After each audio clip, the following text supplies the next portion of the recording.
Nature Rising is this incredible programme of events. We've basically got together loads of global majority leaders, and we've set up this programme that has run throughout the year, and we've just been kind of so excited about the energy that everyone has brought, all of their expertise and their skill. Yeah, it's been incredible, so joyful as well. Ortiga.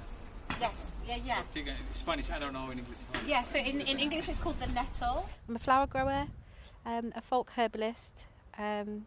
My professional practice historically has been in mental health, and I'm a mother.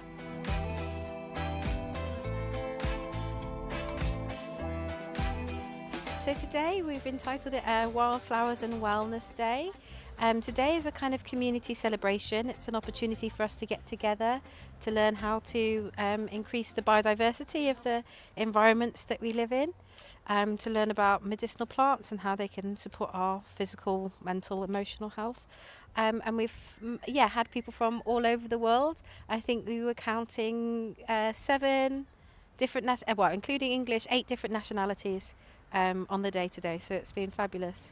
I wasn't born here. I'm here because of war and genocide, and my motherland is not safe. So for me to come and find another home in St. Paul's where I do belong, there are many who look like me. It's a very mixed environment. My children are mixed heritage, so we are Kurdish Colombian, born in Bristol. Hey, you know, it's beautiful. We have so many friends that are made up like that. Sometimes we can encounter language barriers, but that's also an opportunity for learning for everybody present, which is a really great thing and is actually an asset for us, I think, as a community group. We've got some kids today making signs in English. They'll also be made in different languages, so that people can kind of get an understanding of what it is that's growing around them. My name's Amrish, and together with some friends we set up the Bristol Rainforest. What gives me a lot of pleasure is working with children, working with my community, connecting people with nature. That's what I love doing. And much of the work we do is actually empowering people to actually share their knowledge. Global majority people have got so much knowledge, and this is something I've been trying to talk about with the mainstream environmental sector for a really, really long time. So we're over the moon to have this opportunity finally, because I've been talking about this for 5 years. I've been saying we need to tell our own stories, we need to use our own language, we need to use our own knowledge and start from there, and then talk about pollinators or talk about climate change or those types of things.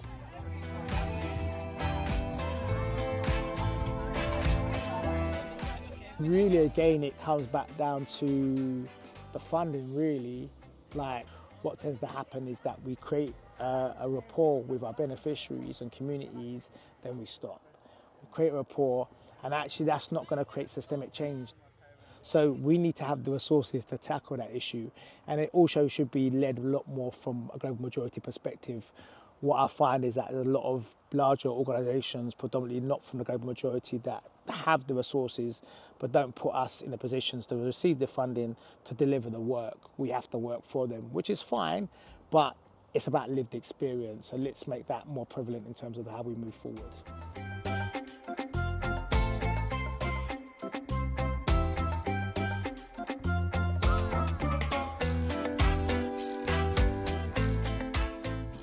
Nature Rising is part of a big culture change in Friends of the Earth, and I feel really, really privileged to be at the heart of that.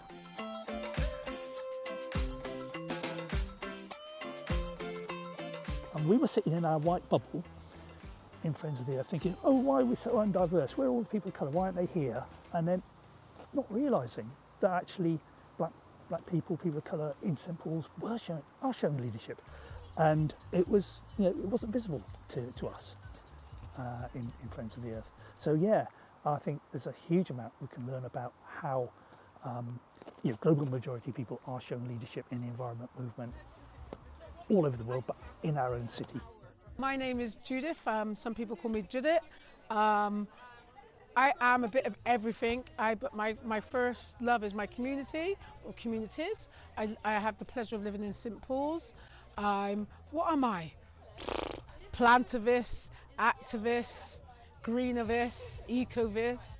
I've had to access resources as me. I think that's the difference. I cannot fit myself into the boxes that they or others have decided because it wasn't working, and I did gardening actually my own way, and it's actually been a joy, and I've been able to spread that to others. Now, I wasn't born in this country. I have memories as a 6-year-old. I couldn't believe that a tree I sat under had been planted by my father, and it really blew me away. What? I thought trees took thousands of years to grow. But no, a lot of people who come to this country and have made St. Paul's their home have huge experience of living very much closer to nature. And some of the stories they bring are wonderful. My grandfather used to use a hoe, and he used to dig the ground, and I had a bucket in my hand with the corn and the peas, so I used to put 2 corn and 2 peas in the hole and cover it up. That was my job. When it grows, we reap the corn first. So the corn and the peas grow together. So, you know, but we used to plant yam, banana, breadfruit, plantain, all kind of vegetables that you can think of. There's an assumption, a kind of deficit mentality that we don't know anything and we have to be educated and we have to be taught. You know, what if someone's got knowledge from, say, Jamaica or somewhere in Asia, and we can ask, you know, maybe someone knows about beekeeping, someone knows about the plants that are really good for ladybirds, or, and quite quickly people say, oh, that information isn't relevant here. It's a different climate, different ecosystem. And my answer to that is, well, how do we know? Amazing plant. It has 1 week.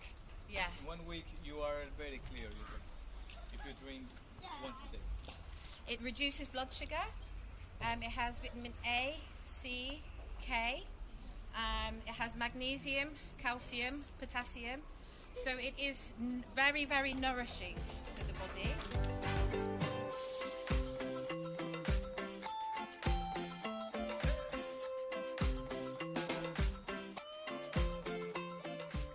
We're part of that environmental movement, whether it's the climate change and migration. People saying, "Oh, why are these people moving?"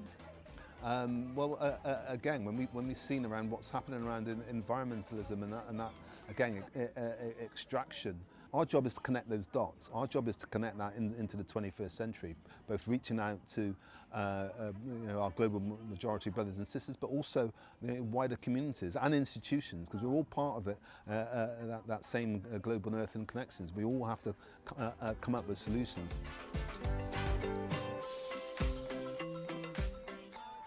The elder tree, yeah, a tree that feels very like typically British, but from working with communities, recognising that actually it's quite familiar to lots of people in lots of different places. Yeah, I love the kind of mythology around it, the fact where it is here in St. Paul's Community Garden is right in the middle of it, and so there's something about it that kind of demands respect. Like we could feed the whole block with medicine with all of the berries that we have here. It's so prolific as well. We've got so many berries growing at the moment that we're going to be able to make so much from that. So yeah, it's a lovely thing to have.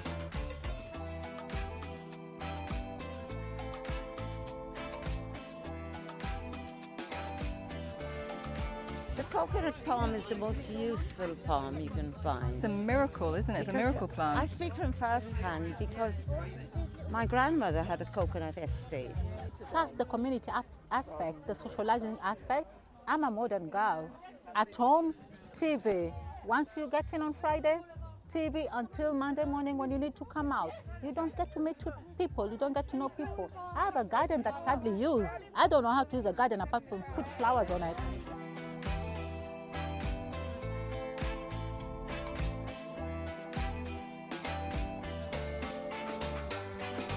Turnout is really reflective of that. Is like when we do things our way, people come. It holds much more of a resonance. It's essential that we get to tell our own stories about our own connection to nature. Yeah, and we need funding for it. It's kind of not the way that I think of community activism on environmental issues looking like. I mean, there's a lot more creativity and fun to it in Nature Rising. It's one of the most exciting things I've ever done in my career in Friends of the Earth, and I'm not going to walk away from it.